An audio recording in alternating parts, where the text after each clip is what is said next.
Alright, so here we are in our assembly area, and we're going to put the M.A.X installation to effect here in front of everybody. And the first method that we're going to use is the Faucet Diverter method.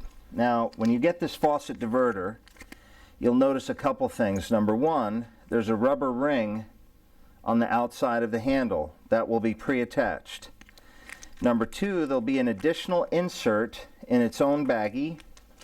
And number three, there'll actually be a ring inserted into the top that can just unscrew very quickly. Inside that ring, you'll see a clear plastic gasket that must be in there, or else you're going to end up with leaks. Now, some of you, there's over 100 types of home kitchen faucets. There's no possible way we can put an adapter in here to cover every single one of those faucets. If you find that what we included does not allow you to install to your faucet, give us a call. There is some options. There is some additional fittings that we might be able to send you to get your installation to work. But essentially, every faucet has a tip that screws off. This one is very simple, and you'll see the tip screws right off. Now, if you have an older faucet, I'll give you a little tip on how to get this tip off, because most likely it's corroded on there. It's got some calcium scale that's almost like glue keeping the tip on. The easiest way to remove this tip is to get yourself an adjustable type pliers and a washcloth or a rag, and wrap the rag around the tip, and then lightly, and I say lightly, clamp your pliers on the tip and turn it counterclockwise. You only need to turn it once to break the threads so you can get it off by hand. You don't want to squeeze real hard with your wrench, and you don't want to do it without the rag, because what you'll do is you'll cut into the chrome finish on your faucet. Once you remove the tip of the faucet, keep it somewhere, because if you ever move or sell the place, you're going to need to reinstall this. So don't lose this. I always recommend that all spare parts for the ionizer, for your faucet, for whatever, any spare plumbing parts as part of this install, keep it inside the accessory box. That way you'll only have one place to look for any parts that are missing for this install. So now all we have to do, now you'll notice when I took my cap off, I'm left with male threads. Some of you will be left with female threads. If you have female threads, you're going to want to leave this ring in place, and you're going to want to take this black rubber gasket off and insert it in the recess right on top here, and then you'll insert it up inside the faucet and screw it in.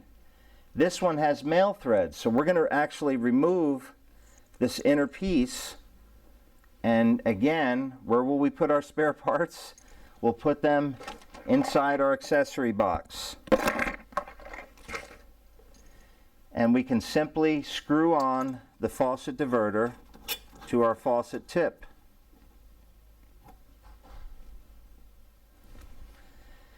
Believe it or not, it's that simple. So now when you turn your water on, if the lever is facing down, the water will come out of your faucet as normal. If you flip this black lever up, it will divert the water from coming down and send it over to the ionizer. So this is called the Faucet Diverter. Going from here, the install is very fast. You're going to locate your roll of 1/4-inch tubing. Really, the only two tools you should need for this install is a pliers. It doesn't have to look like this, but any type of pliers, and a good sharp scissor. If you don't have a good sharp scissor, you can have a razor blade or a box cutter razor knife. Whatever it is, it needs to be sharp. You go ahead and cut off these cables that are holding the tubing together. And what I like to do is just find the halfway point of the tubing and cut the tubing in half.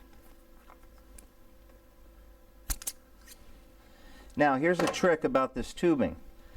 When you're cutting the tubing with the scissors, it tends to flatten out at the tip, so it's not a circle anymore.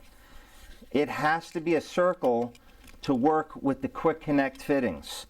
So the easiest way to bring it back to being a circle is just lightly stick the tip of the scissors in there and twist it around a little bit and bring it back to a circle.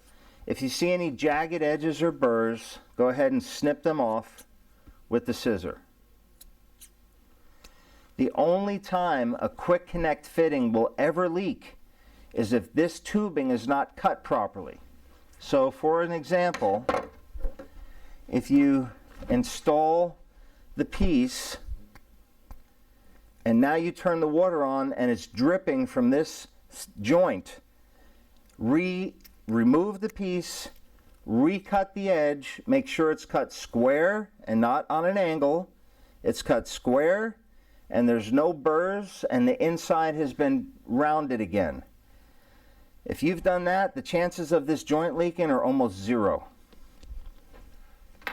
So we'll take our first section that we cut, and I'll turn the diverter sideways so you can see exactly what we're doing. We have a barbed end here, and we're going to take this hose and we're going to force it over that barbed end. It does take a little bit of pressure on your point. You want to hold the tubing as close to the barb as possible so you don't end up breaking or bending the tubing. Once the tubing is pushed all the way onto the barb, that's it. There's nothing else for you to do. I would twist this so the tubing is facing straight back and parallel with the faucet, and this is now your supply line. Now, I am noticing that this edge is not cut square. I don't know if you could see that on the video, but before I try to install this to the ionizer, I'm actually going to cut this again, clean out the tip, and cut the little burr that I ended up with. And now it's more cut square and ready to install to the ionizer. Now, you'll notice that there's two additional pieces that came in your accessories. One is this barrel fitting, and two is this pressure reducer. This one is a sediment screen. It's actually designed to prevent sediment from getting into the ionizer. So we're going to want to put this on first.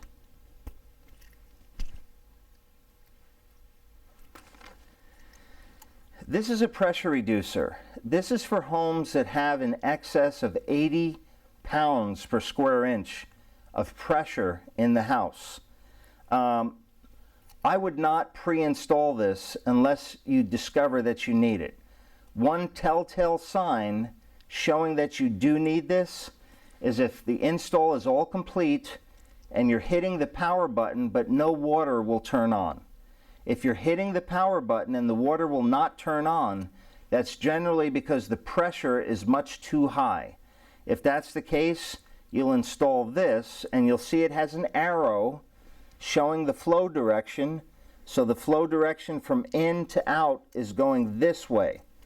And all we would do is install this piece right before the pressure reducer.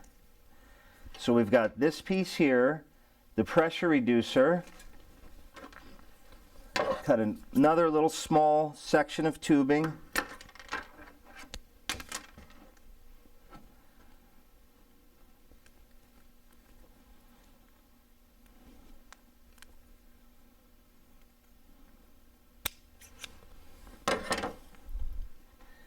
And now we can hook up our screen with our pressure reducer.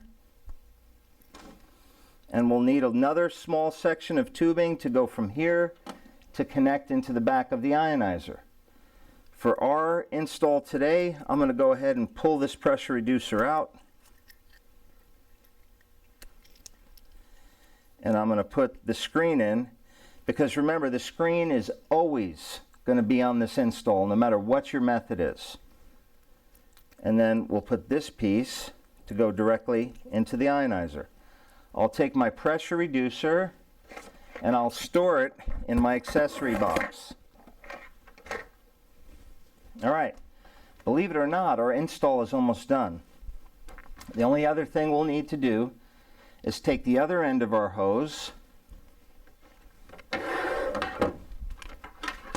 We're going to flip our machine over to the side, and I highly recommend every time you have the machine over on its side, put some towel or something down on the countertop to avoid any scratches.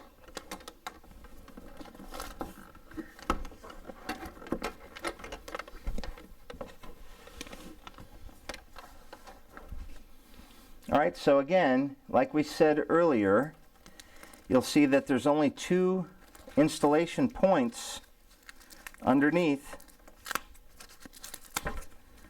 for the tubing.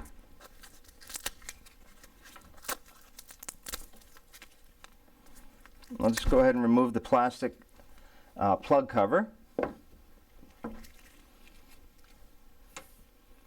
And I'll take one end of this tube and I'll put it on our acidic drain. Again, pushing the tubing in as far as it will go. And the second end of the tubing will go into our inlet for our alkaline feed. Now before I set this back upright, I want you to notice there's a black cap here and it has a flat recess in it. This black cap is for the fuse.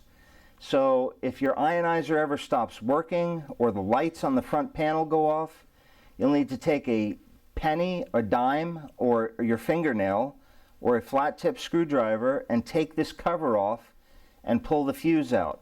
You'll look at the fuse, you'll see it has a burn mark on the glass. That just means you need a new fuse. We do include a new fuse inside the Ionizer accessory kit. Even though I didn't show one today, there should be one inside your kit. If you don't have one in your kit, you can take this fuse into your local automotive parts store, and it is a standard fuse that they should have a replacement for that fuse there. Or of course you can call us and we'll be happy to send you one out. You'll also notice that there is an adjustment here on the acid drain. If you ever need to adjust this acid drain, and this is the flow control, so this adjusts the speed of how fast the acid water is coming out of the machine. We never ever want you to take a wrench like this and clamp the outside of this adjuster and try to turn it. This is designed for a hex head wrench or an Allen wrench. I'm sorry, as we're filming, I don't know the exact size Allen wrench that's needed off the top of my head. But this is a standard hex head adapter, and it goes right inside this piece, and it allows you to turn the acid flow valve. Unless you're instructed by us, please never turn the acid flow valve. There's no reason to adjust it unless you're instructed by us or it's part of a particular install instruction that you're working on. Unless you're instructed to, never turn this dial. There's no need. All right, so now we have our water supply connected to the ionizer and we have our drain supply. So we'll go ahead and set it back upright.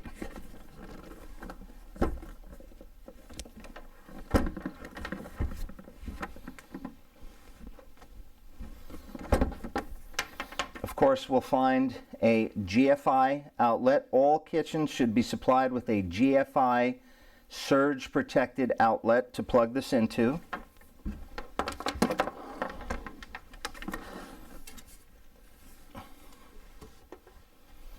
We will take our suction cup and remove the short tubing at the end of it. Insert this into our acid water drain line and just adhere it to the inside of the sink. Some people put it on the very top of the sink like this, so it's shooting into the sink. and then some people put it on the very side of the sink. That's totally up to you what method you'll use to install that. You can also take a tie and tie these hoses together, but essentially now you have a working machine. That's it for the install, believe it or not. And if you are using the ionizer without any pre-filter and it's just connected to your faucet adapter, then turning the ionizer on is this simple. You open the cold water, make sure it is on the cold, turn the diverter up sideways. You'll know it's in the right direction because no water will be coming down. It will be going over to the ionizer. You'll hit the power button once to wake the machine up, and we're going to go through this in detail later in our adjustment segment. And you'll hit the power button a second time and the machine will say turn on, and the water will start to flow both out of the alkaline spout and the acid drain tube. You do want to make sure that the water flow control valve on the side of the unit is opened up to where it says maximum or turned all the way to the right. I want you to also notice on the ionizer that the front panel has two separate plastic covers. I'm not going to peel them off of this one, but you'll see that there's these bubbled, the plastic is bubbled up, so it's very obvious the plastic cover is on this unit. Some of your units, you won't see any bubbles and you won't know that there's a plastic cover. There's two separate strips. There's one for the control strip over here, and there's a big plastic strip over the main panel. You can leave those on if you want, but it is a waterproof plastic panel, so there's really no reason to leave them on, and it looks a lot more beautiful and a lot more shiny when you've pulled off these plastic covers. Essentially, this is it. Now, if you're using the ionizer with a pre-filter, which I hope most of you are, if not all of you, then the pre-filter will simply install, and we're talking about a Chanson C3 pre-filter. It will install directly to your cold line under the sink. And we'll go over the install of the C3 pre-filter in a separate segment. But basically the C3 will be connected directly to your cold line. So when you turn on your cold water above the sink, all that cold water is pre-filtered water. If you're using the Ionizer Armor, which is also a product we highly, highly recommend, this product will perfect the water, it will microcluster it better than the ionizer does, and it will prevent scale and mineral deposits. Well, let me back up. It won't prevent them, but it will reduce the speed at which they build up by at least 60 to 70%. It's a phenomenal product. We've developed this over 5 years ago. We've got thousands of them in use, and they really do work. If you don't have this, it's something that you should consider upgrading to at some point. You don't need this for your ionizer to work and perform properly. This is an accessory product. It will perfect the ionizer. If you're installing this, you simply snap it apart from the back plate, locate your feed line, which is the water going into the ionizer, and just snap it. You'll see that there's an actual recess right here that holds that tubing. So you'll just snap this over the tubing and it is permanently installed, and you can slide it behind the ionizer so it's not visible.